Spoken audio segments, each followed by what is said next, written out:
I want to talk about James Topp for a minute. A lot of you have probably heard of him, and the main reason why I want to talk about it is because it's something that Jagmeet Singh was asked in an interview recently. Let's get into it. There were references to civil war and stuff like that.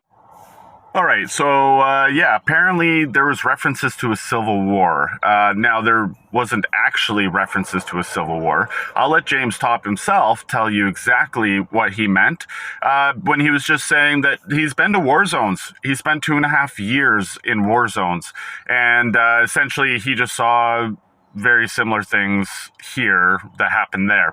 Now, like I said, I'll show you the clip for that.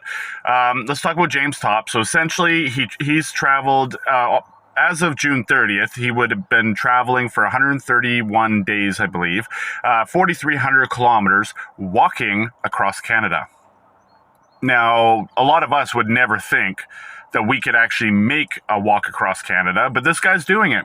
And why is he doing it? Well, because his rights were taken away. He was part of the military. He's a veteran, but he's part of the military who was having some issues there. And he was also a RCMP civilian and, worked for them as a civilian, who lost his job because of these mandates. And while he was walking across Canada, he met a lot of people that were having the same issues. So that's what this is about. So when he arrives on June 30th, it's not a protest. The protest was the actual march. There's no protest on the 30th. He wants to put his hand on the on the monument for the unknown soldier, the tomb of the unknown soldier, and he, just sort of pay respects and celebrate the fact that he made it, because he walked from the Terry Fox statue in Vancouver. So that's a long, long way to walk. On June 30th, it's going to be a celebration, not a protest, a celebration of his journey. And on the 1st, it's going to be a celebration for Canada Day, because we're just going to celebrate Canada, is what he said. So I'm going to show you a bunch of clips here that essentially kind of go over this. He's very specific to say it's not an occupation, it's not a protest, it's not anything. He just wants to celebrate the journey, and he wants Canadians to celebrate with them, because the journey was the protest. I want to make that very clear, because the mainstream media is saying the complete opposite. I apologize this video is long, but here are all the clips that I'm talking. There is a divide in this country I have never seen or experienced before, and I've only ever seen it in a war zone. So I would like for us to repair the divide that has been created by the imposition of these mandates and by the overall overbearing nature of some of the policies that have been pushed down on us.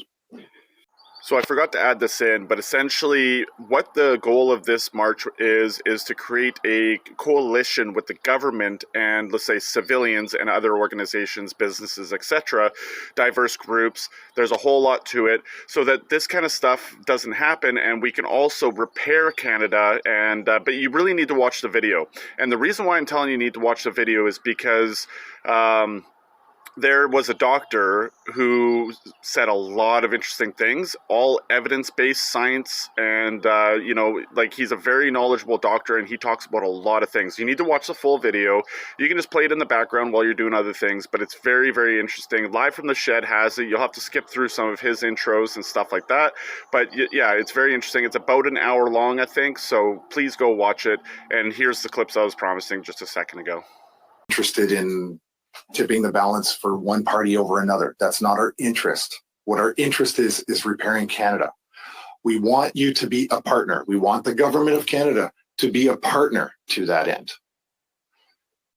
A celebration of a journey of 4,300 kilometers and 130 days of a person who has journeyed from Vancouver to Ottawa on foot.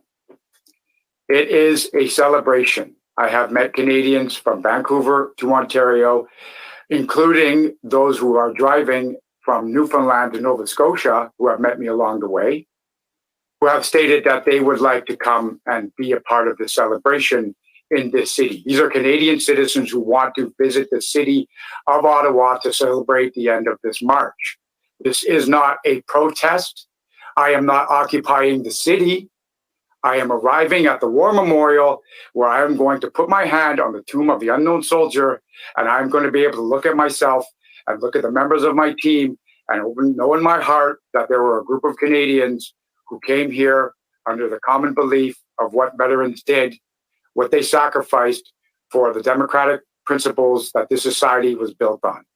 I want to make that perfectly clear to everybody.